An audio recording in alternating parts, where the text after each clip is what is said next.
Sweeta Rai is an upcoming artist in the Indian artscape. She has already achieved a lot at this young age. Coming from the cultural capital of India, Varanasi, Sweeta Rai did her bachelor's degree from Kashi Vidyapeeth and completed her master's in fine arts from Sir J.J. School of Arts. She has 2 solo shows to her credit in Jahangir Art Gallery and Lalit Kala Akademi, and her next solo show begins soon. She has also participated in many group shows in India and abroad. She has also been awarded the National Level Award from South Central Zone and Gold Medal from Art Society of India.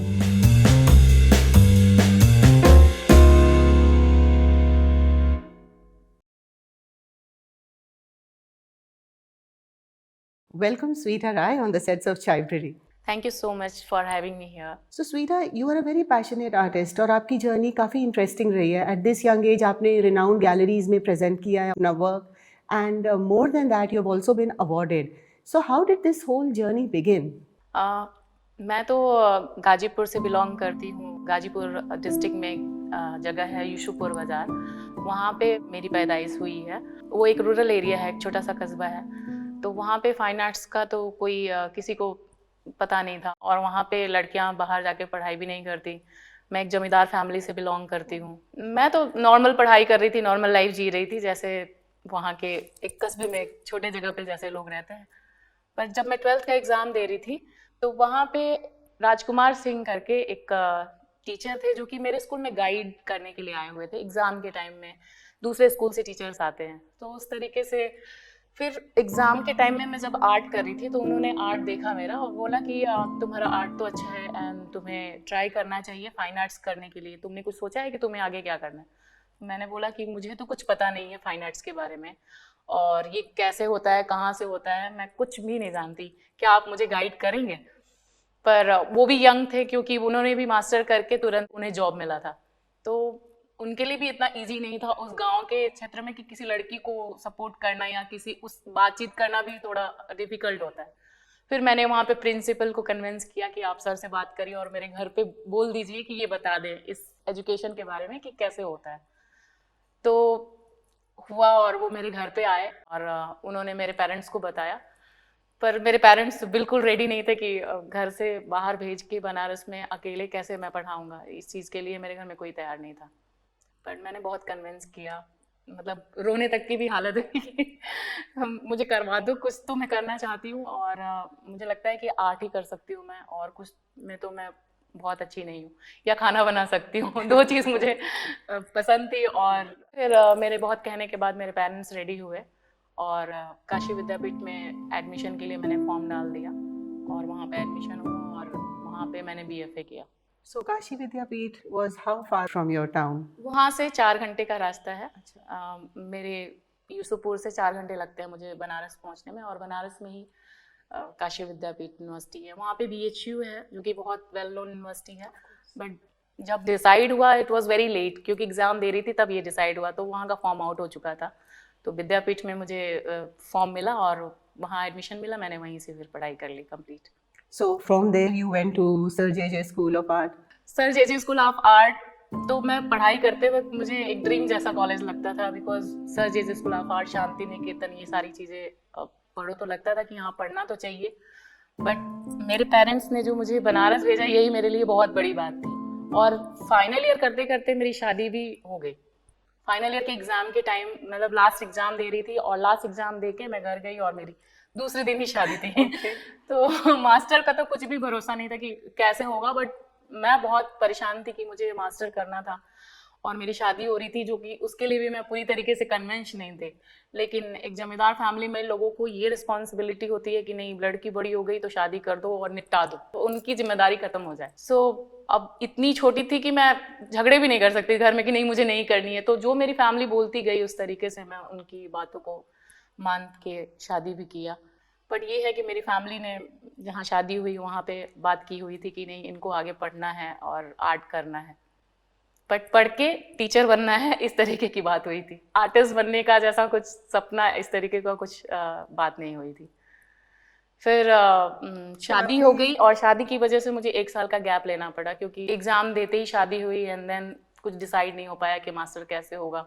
और मैं थोड़ी stress भी थी, तो वहाँ entrance test होता है जो कि मैं एंट्रेंस टेस्ट भी पास नहीं कर पाई थी, जो 1-2 कॉलेज के, क्योंकि वहाँ पे जनरल के लिए काफ़ी फाइट होता है। तो मेरे को 1 साल गैप लेना पड़ा। उस गैप में जो भी प्लानिंग हुई जिसकी वजह से मुझे जेजे में एडमिशन लेने का चांस मिला। तो आपने पूरा निश्चय किया हुआ था कि आपको लेनी है, आपको चाहे गैप लेना पड़ा, you went back and you got admission in JJ school.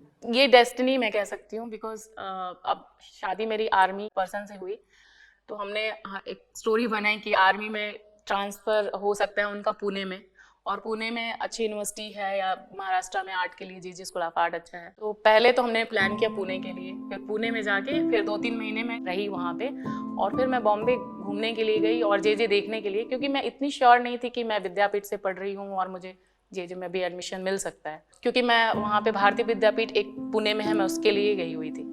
पर मैं घूमने के लिए गई बॉम्बे, और वहाँ पे फॉर्म आउट हुआ था और मैंने ले लिया और भर दिया, और भरने के बाद पूरी जान लगा दी कि मुझे एडमिशन मिल जाए। सो आप ये कहेंगे जैसे कि आपकी जो जर्नी ऑफ आर्ट है, it actually began with JJ school, yes ma'am. and how was your experience? How did you develop as an artist in JJ school, and what projects did you do? JJ school of art में मैंने mural में admission लिया master के लिए, और mural as a assignment मैं करती थी, पर वहाँ पे मेरी पेंटिंग करने की भूख थी, पर मुझे एडमिशन म्यूरल में मिला, क्योंकि म्यूरल में सीट्स अवेलेबल होते हैं और इजीली एडमिशन हो जाता है। पर पेंटिंग मैं करती थी, और जेजे जाने के ड्यूरिंग जो 3-4 महीने का जो मेरे पास टाइम था, मैंने काफ़ी पेंट किया था उस टाइम। तो उस टाइम मैंने सर्कल सीरीज़ और गॉबलेट सीरीज़ जो मैं बता रही थी उसके ऊपर मैंने प्रैक्टिस किया हुआ था, जो कि मेरे पास एडमिशन लेने से पहले इसका प्रॉपर एक सीरीज़ रेडी था दोनों का। एडमिशन तो मैंने म्यूरल में ले लिया और वहाँ पढ़ाई भी करना स्टार्ट कर दी, बट एक चांस मिला मुझे, स्टेट कॉम्पिटिशन आता है, स्टेट महाराष्ट्र स्टेट गवर्नमेंट का, तो उसके लिए सबने बोला, कॉलेज में सारे बच्चे पेंट कर रहे थे, तो मुझे भी बोला गया कि अच्छे साइज़ की पेंटिंग कर लो और कॉम्पिटिशन के लिए पार्टिसिपेट करना। तो वो पेंटिंग मैं जेजे स्कूल ऑफ आर्ट में मैं अपने सीनियर्स को दिखा रही थी, और या मेरे क्लासमेट को। तो वहाँ पे एक सुधाकर यादव करके प्रोफेसर है जो पेंटिंग के क्लास लेते हैं, उन्होंने वो काम देखा और उन्होंने बोला कि ये आपने काम किया है। वो खुद आए मेरे पास, और मैंने बोला हाँ ये मेरा काम है, तो इसमें तो बहुत इंटेंसिटी है, बहुत अच्छा काम है ये, तो आप कहाँ से हो। वो मेरे बारे में सारी चीज़ें पूछे और बोला कि यहाँ पे कैसे, तो मैं बोली मास्टर में एडमिशन लिया न्यूरल में। तो इसे आप पेंटिंग करते हो क्या? मैं हाँ। तो मुझे दिखाओ अपने जो भी पेंटिंग्स है।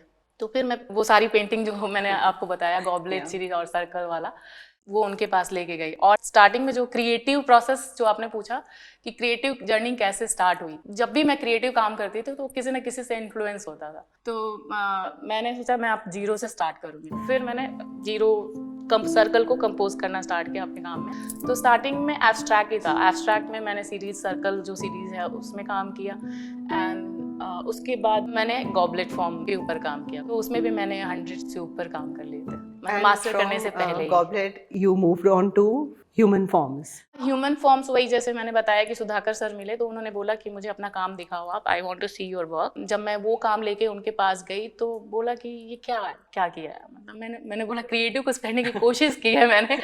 सो ही वाज लाइक इसमें दम नहीं है, मतलब कुछ प्योर होना चाहिए, कुछ इंटेंस होना चाहिए।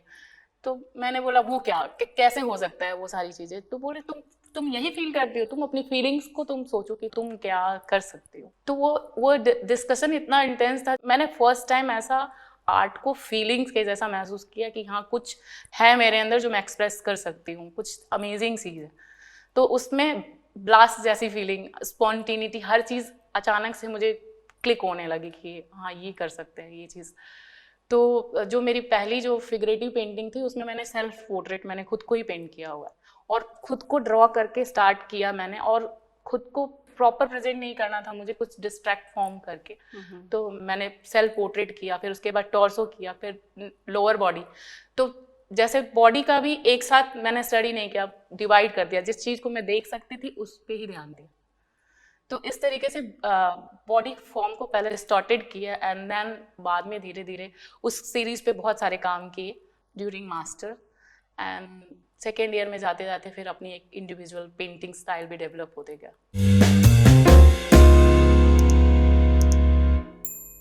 So your exhibition, solo exhibition, which was called Unveil the Unconscious, yes उसमें भी आपने एक duality का there is a kind of duality plus what you are saying के जो distortions हैं, तो it is a very different artistic idea that you have, aesthetic idea that aesthetics don't need always to be beautiful. They are more an expression कि जो आप अंदर सोच रहे हैं, जो आप सोच रहे हैं, और वो हमेशा बहुत खूबसूरत नहीं होता कि विजुअली प्लीजिंग हो।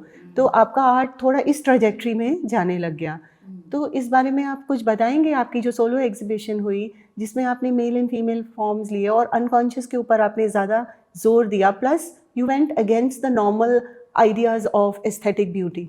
ये मेरी जो मैंने आपको आर्ट की जर्नी बताई वो मेरी मास्टर्स की थी, और मास्टर की 2-3 इयर्स बाद मैंने सोलो किया जहांगीर आर्ट गैलरी में। और 2-3 इयर्स में जो मैंने प्रैक्टिस किया, तो मेरी सबसे पहली पेंटिंग जो थी, जो सब्जेक्टिव या जिसमें मैंने सेल्फ मेमोरीज और जो अनकॉन्शियस थिंग्स पेंट करने की एक्सपीरियंस जो मुझे हुआ, सो वो मुझे टाइम्स ऑफ इंडिया की तरफ से सब्जेक्ट मुझे मिला टाइम। तो टाइम पे जब मैं सोचना स्टार्ट की, तब जाके मैं अपनी मेमोरीज में पहुंची, और जो एक्सपीरियंस किए होते हैं, तो उसमें मैंने पेंट किया है कि टाइम 12 o'clock है और एक लड़की है जो अकेले केक काट रही है, और पीछे बैकग्राउंड में उसकी फैमिली की मेमोरीज दिख रही है और वो लोनली है। सो इस तरीके से मैंने टाइम को प्रेजेंट किया, और उसके बाद से मेरी पेंटिंग इस तरीके से कुछ सब्जेक्टिव होके जो मेरी लाइफ से रिलेट होके चीज़ें आने लगी, जो भी मैंने आगे और पेंट किया। स्कूल डेज भी मैंने पेंट किया। पेंटिंग स्टार्ट भी हुई तो पहले बचपन में मेरा कैसा लाइफ हो रहा होता था उस चीज़ से शुरुआत हुई। मैंने बचपन से लेके अपनी यंग तक की जर्नी को भी मैंने पेंट किया है विदाउट रियलाइज किए। जब मैं पेंट कर रही थी तो जैसे लग रहा था कि मैं अपनी जर्नी पेंट करते जा रही हूँ, तो एक पार्ट कंप्लीट हुआ तो फिर दूसरे पे काम स्टार्ट हो जाता था। और जब तक कि मैं अपनी लाइफ एक्सपीरियंस कर चुकी हुई होती हूँ तब तक कि मैंने वो पेंटिंग कंप्लीट कर ली। तो जो मेरा सोलो शो है तब तक मैं माँ भी बन चुकी थी, तो उसमें काफ़ी वर्क्स में मेरे बच्चे को भी मैंने पेंट किया हुआ है। Mother with child, proud mother with child. तो इस तरीके से जो मेरे सेल्फ जो रिलेशन है वो सारे काम में आ रहे थे।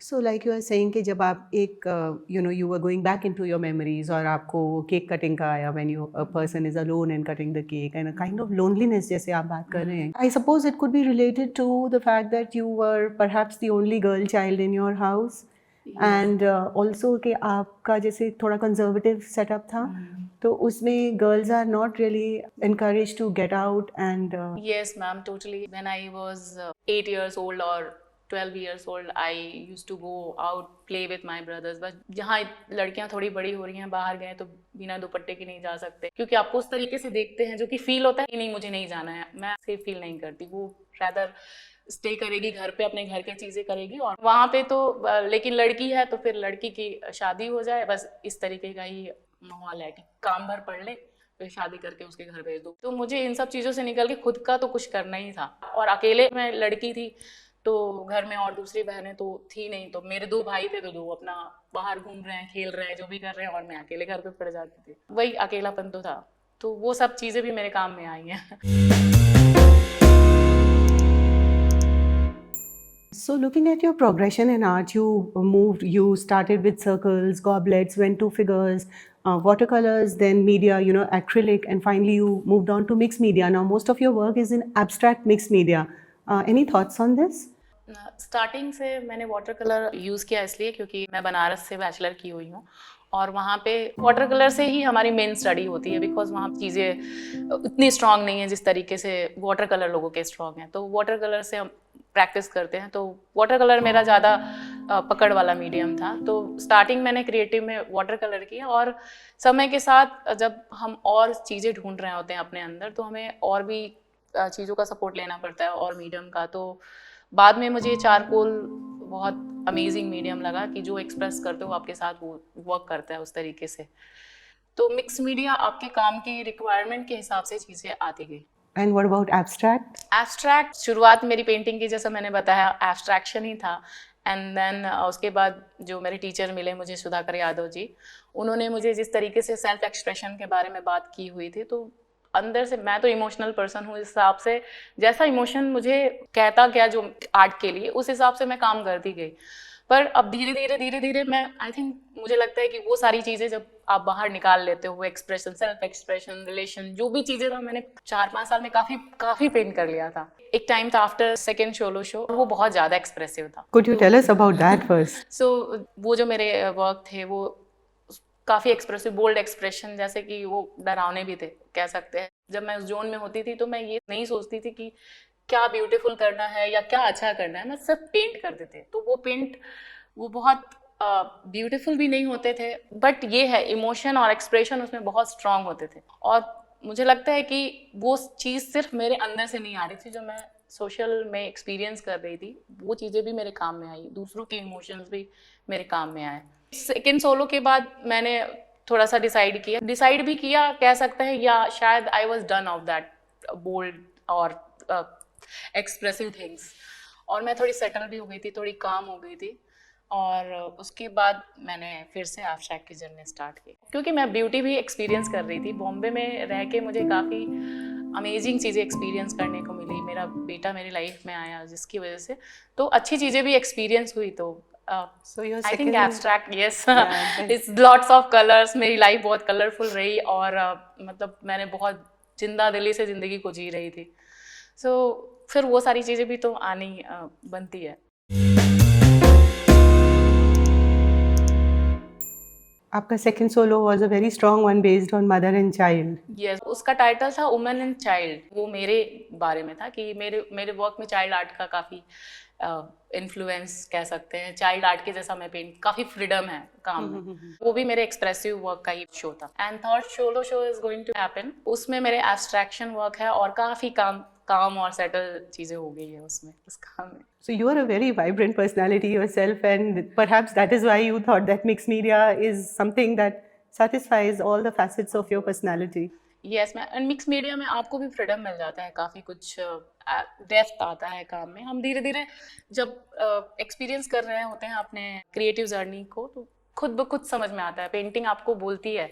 जैसे एक बच्चा जब छोटा हो रहा था तो हम अपने हिसाब से उसके लिए जो भी कुछ करते हैं, बट वो जब बड़ा हो रहा होता है तो उसके डिमांड होने लगते हैं कि मुझे ये कपड़ा चाहिए, मुझे ये करना है, मुझे ये पहनना है। तो मेरे हिसाब से पेंटिंग मेरे लिए मेरे बच्चे जैसे ही है, और जैसे जैसे मैं इस जर्नी में आगे बढ़ रही हूँ तो उसकी भी एक डिमांड होती है कि नहीं, मुझे अब और अच्छा दिखना है। तो उसके डिमांड के हिसाब से और मीडियम चेंज हो जाते हैं, और आगे चल के काफ़ी कुछ चीज़ बदल जाएगा, क्योंकि उसकी भी डिमांड होती है। और काफ़ी चीज़ें हम सोचते रहते हैं, जैसे बच्चे के लिए हम परेशान रहते हैं कि उसको क्या कुछ कर दो कि वो बहुत अच्छा दिखे, या मतलब बहुत टैलेंटेड है वो। उस तरीके से पेंटिंग के लिए भी हम बहुत स्ट्रगल करते रहते हैं कि ओके ये चीज़ करना चाहिए, अब हम ये करते हैं, ये ट्राई करते हैं। तो सेम थिंग मेरे लिए मीडियम ऐसा ही है कि उसकी ज़रूरत के हिसाब से हम ढूंढते हैं, स्ट्रगल करते हैं।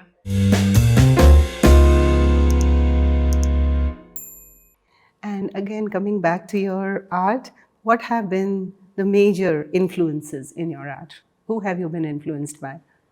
मैम, मेरे हिसाब से जब हम स्टडी करते हैं तो मुझे लगता है कि हर एक आर्टिस्ट आपको इन्फ्लुएंस करता है। मतलब आपको लगता है कि ये जर्नी कितनी अमेजिंग है जब आप पिकासो को पढ़ते हो या आप सुजा के पेंटिंग्स को देखते हो। बट ऑब्वियसली मैं ये कहूँगी कि मेरा काम स्पॉन्टेनियस है, बोल्ड है, तो मुझे ये दोनों आर्टिस्ट बहुत इन्फ्लुएंस किए हैं और कॉन्फिडेंस दिए हैं कि जो मैं कर रही हूँ वो अच्छा है, या अच्छा भी नहीं है, जो तुम कर रही हो वो प्योर है। लोग अप्रिशिएट करें नहीं करें, बट तुम इस चीज़ को करो, आगे बढ़ो और बस एक्सप्रेस करो खुल के। तो वो एक फ्रीडम उनकी वजह से मुझे मिला हुआ। Yes, and that definitely comes through your work. I can see that. और अब moving to abstraction, I feel अब मुझे उस तरीके के लोग, गायतुंडे और नसरीन मोहम्मदी, इन लोगों को पढ़ना अच्छा लगता है। उनकी जर्नी जो पढ़ के मैं महसूस करती हूँ तो मुझे ये इंस्पायर करते हैं। तो कभी भी जैसी आपकी नीड है, वही बोला मैंने कि जैसी आपकी पेंटिंग की नीड है या जो जर्नी की नीड है, उस हिसाब से आप इंस्पायर होते रहते हो आप अलग अलग लोगों से। So, Sweta, we'll ask you this question. What is art to you? For me, art is being honest to your feeling and express that thing what you feel. मेरे लिए वही आर्ट है, ऑनेस्ट होना अपने काम के प्रति, अपने प्रति, और जो भी तुम कर रहे हो उसके प्रति। Can you tell us something about your forthcoming solo? It's going to happen in Triveni Art Gallery. It's going to start from 22 April and उसका जो सब्जेक्ट है हु मेड हु।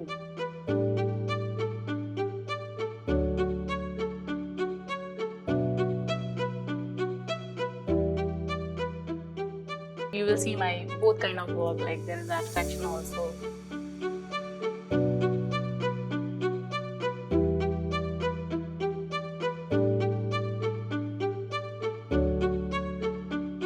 जब आपकी जर्नी आपको कई बार कंफ्यूज भी करती है कि मतलब आप अगर जो आप इतने एक्सप्रेसिव बोल्ड पेंटर थे, फिर आप उस चीज़ को छोड़ के फिर एब्स्ट्रैक्शन में जा रहे हो, तो क्या ये सही है, क्या ये गलत है, तो आप कभी कभी बहुत कंफ्यूज भी होते रहते हो। तो इस चीज़ में वही चीज़ कंफ्यूजन, केओस, ये सारी चीज़ें देखने को मिलेगी थर्ड सोलो शो में मेरे।